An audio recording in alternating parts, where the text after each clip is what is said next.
Alright, so today we will study about slope-intercept form. So we will analyze graphs, we will graph a linear function, and we will write linear functions.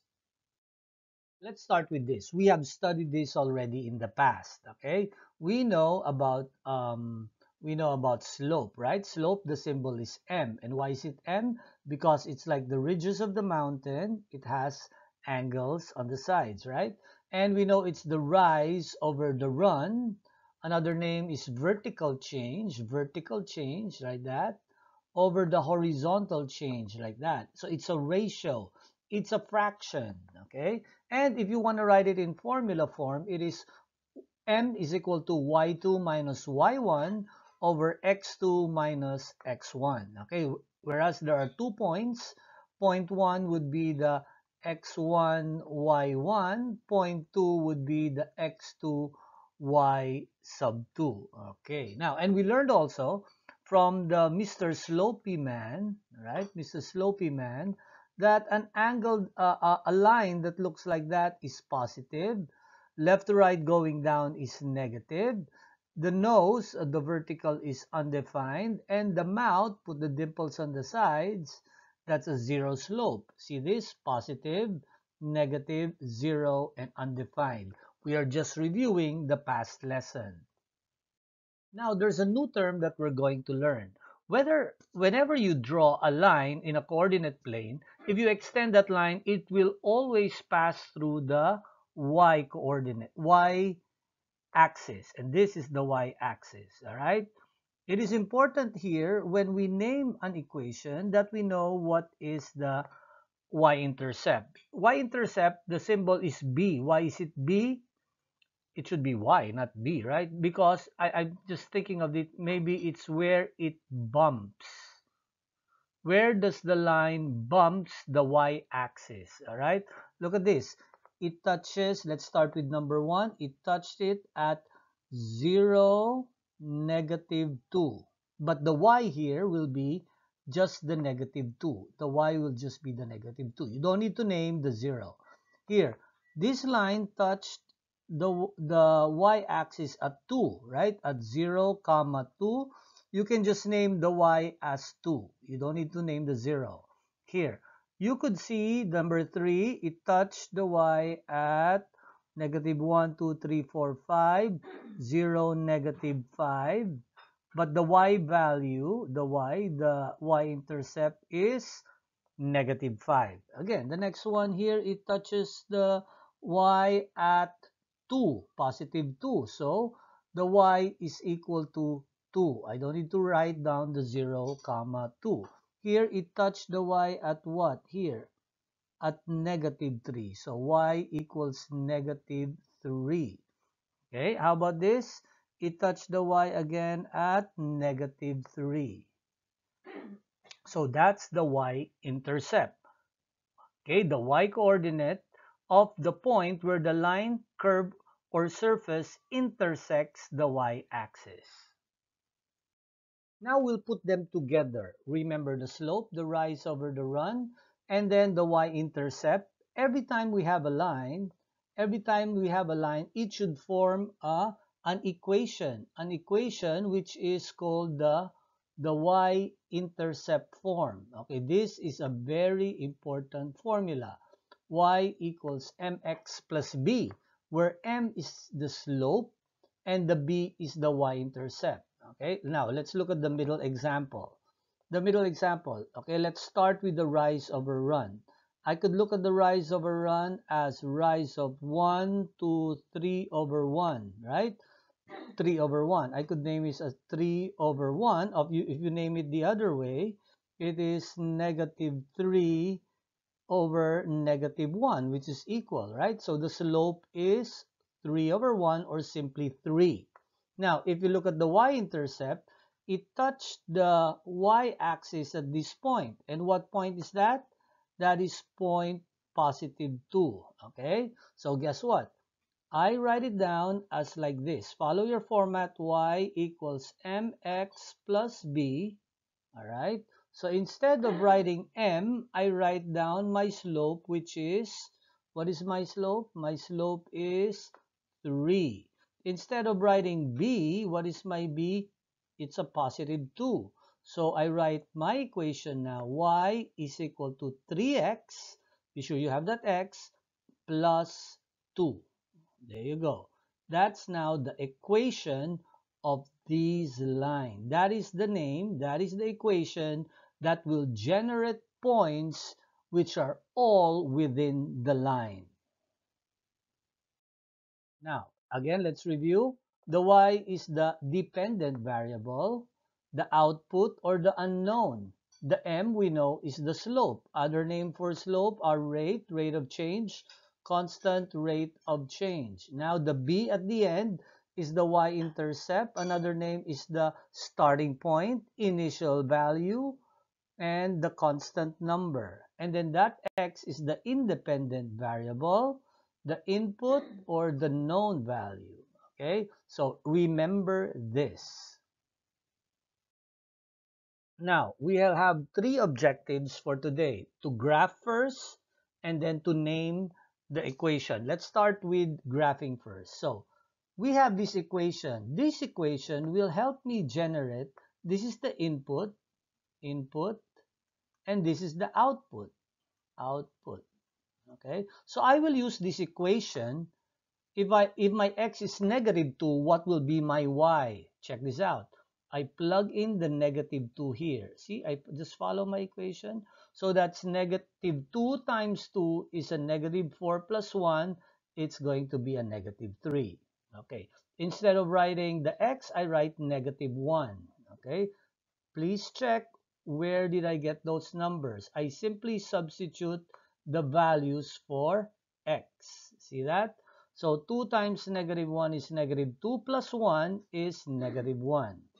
So next, if x is 0, I plug in 0 there. 2 times 0 is 0 plus 1 is positive 1. Next, if x is 1, I plug in the 1 inside. 2 times 1 is 2 plus 1, 3. And then plug in substitute your 2. 2 times 2 is 4 plus 1 is 5. Now, I already now have values for x and y. These are my x's.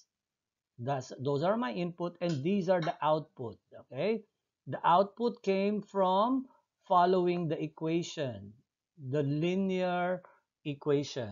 Okay, now I'm going to plot these points. Now think of it as coordinates.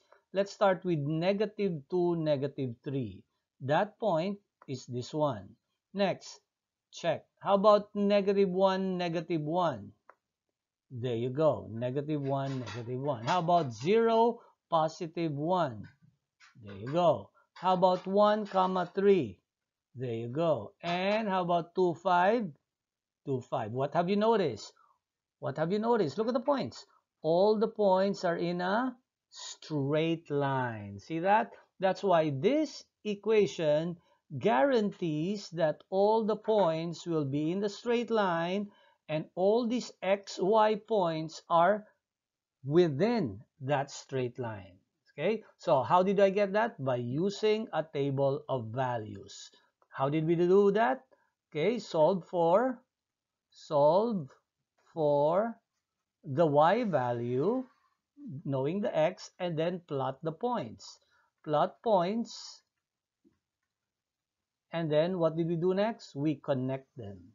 Connect the points. Those are the three things we did.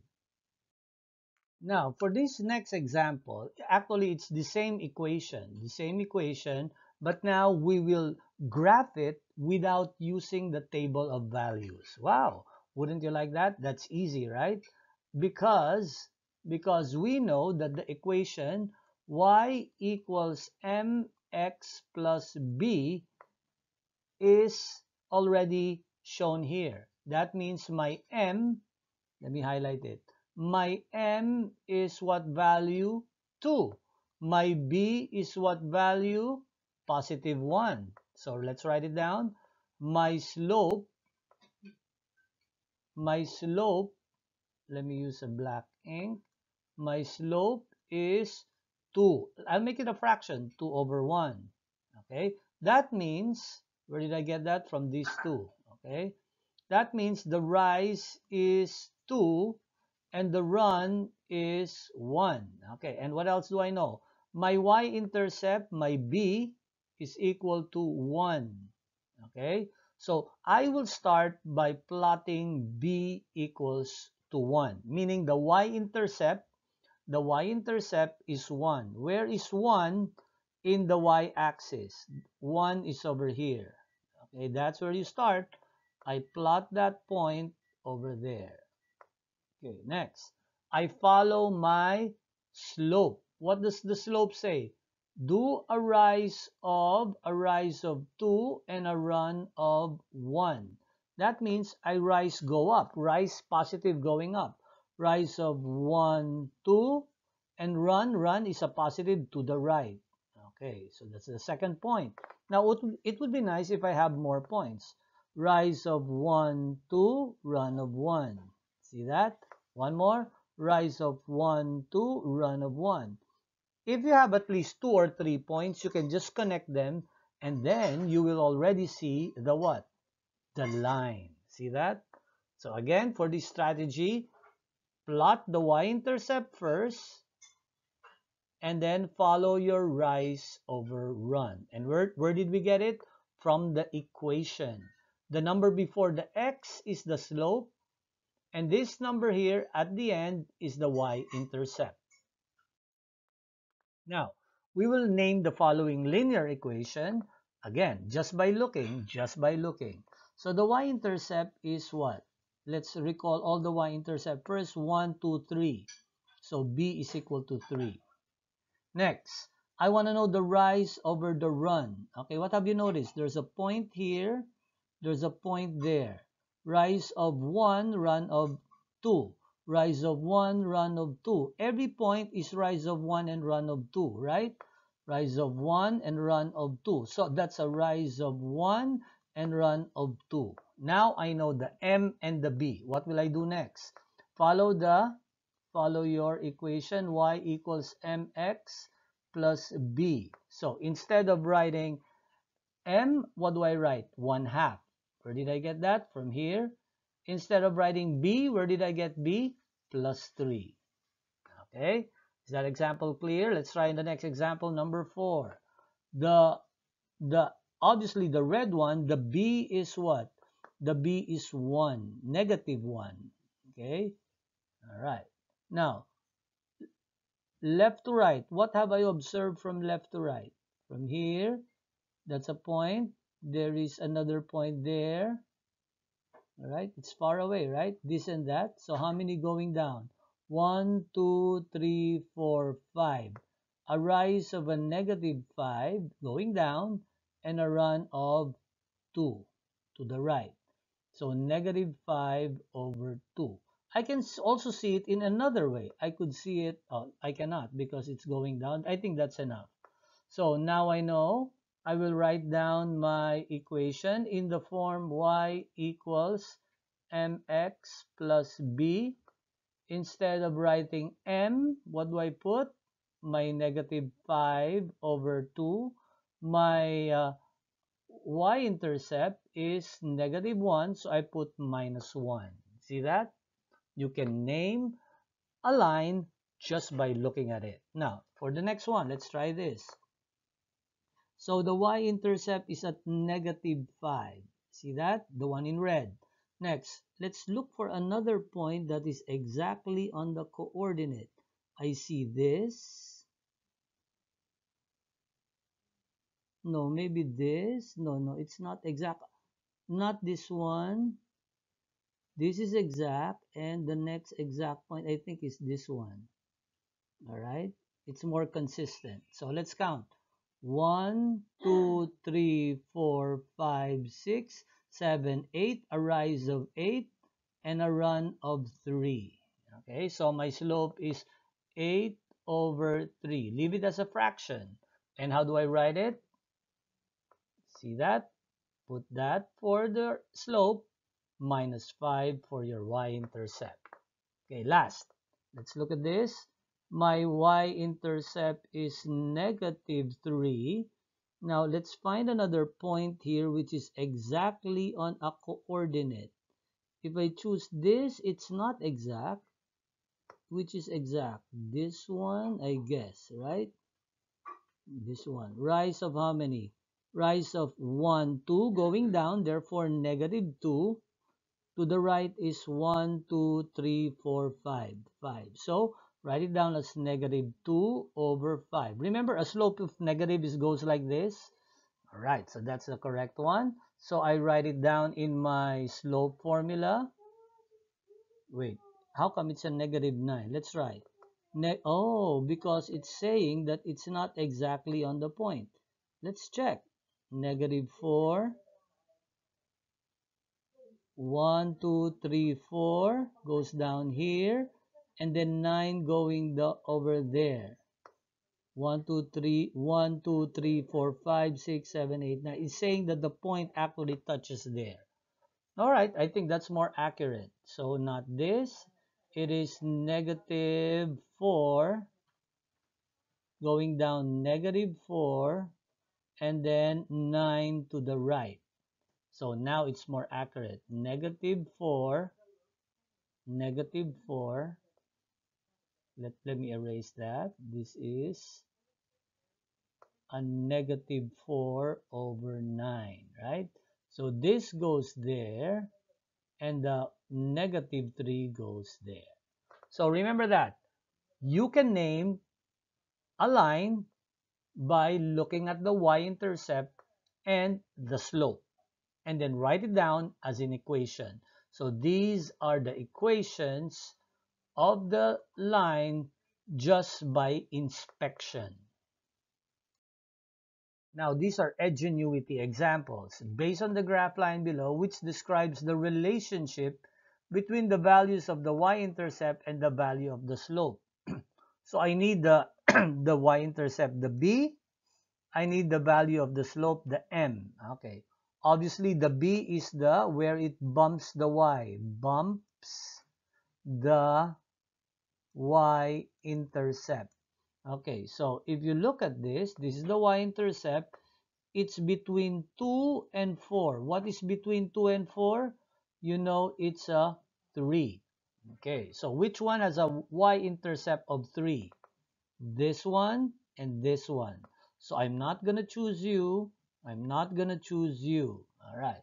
So let's look at the slope now. I need the slope. Let me use my blue. Now from pick that point, remember this is 3, a rise of 1, and a run, this is a 2, and one more. 2 and one more is a 3, right?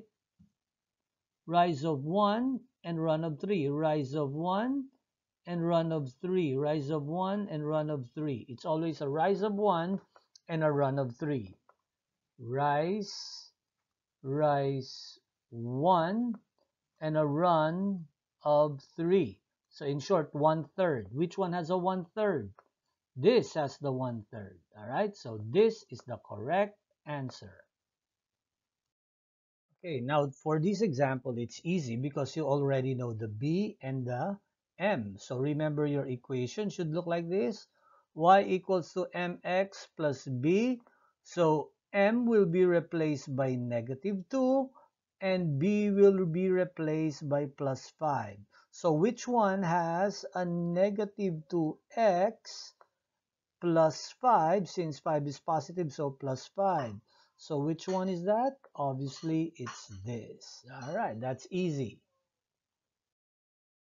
Okay, for this example, which equation represents the linear function of the graph below? So first, what do I know? I know the equation looks like this. Y equals mx plus b. I cannot search for the b because where did it touch the y? I don't know. But I am able to know the slope, right? Now, let's count the slope, the rise over the run. We could see this one rose by 1 and run of 2. 1 over 2. Rise of 1 and run over 2. It's always 1 over 2. All right, so I know my slope is 1 over 2.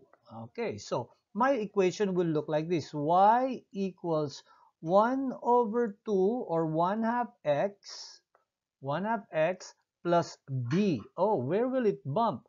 where will the line intersect? If I extend the line, where will it touch the y-intercept? Okay, so it's hard to know that because it wasn't extended, but common sense will tell you which one will it touch. Okay, now if you extend that line, will it touch? Oh, by the way, this is the one with the negative, with a positive 1/2 as the slope.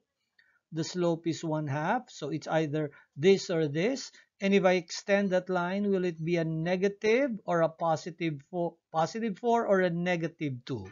Obviously, it wouldn't touch that point, right?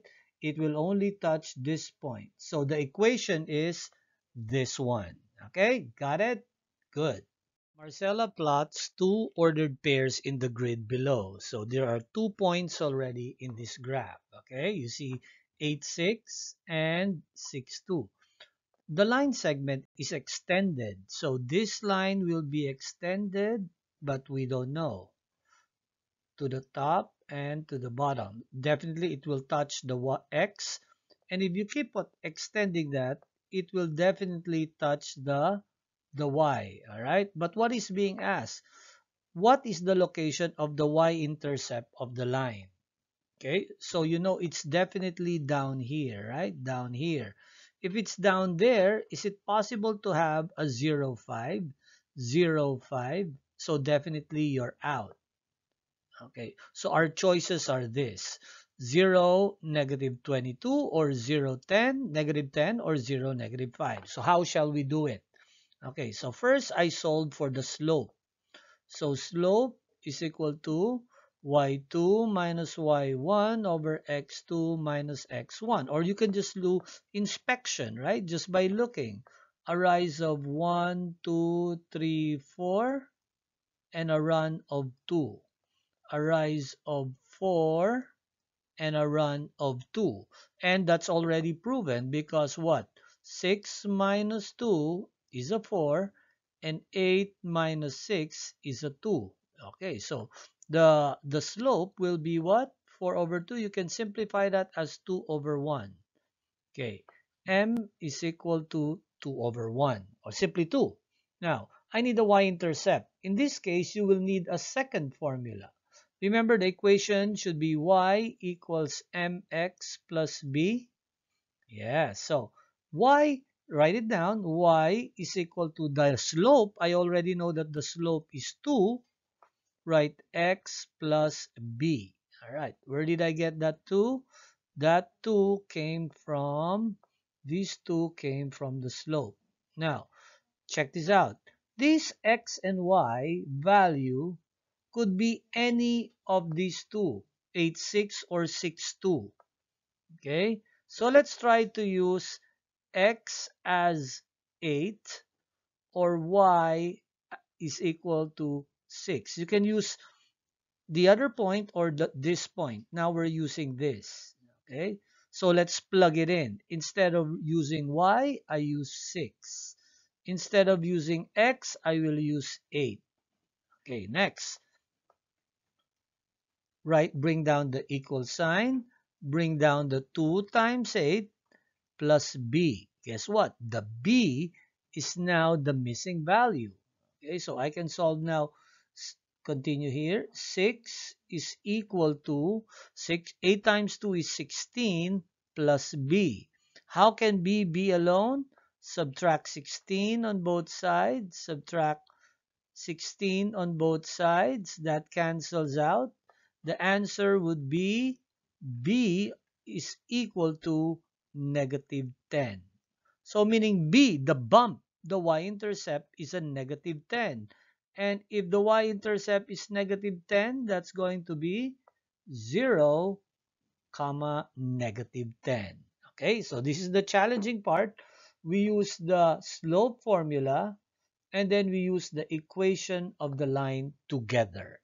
Okay, so thank you for listening, and now you're ready to practice some more.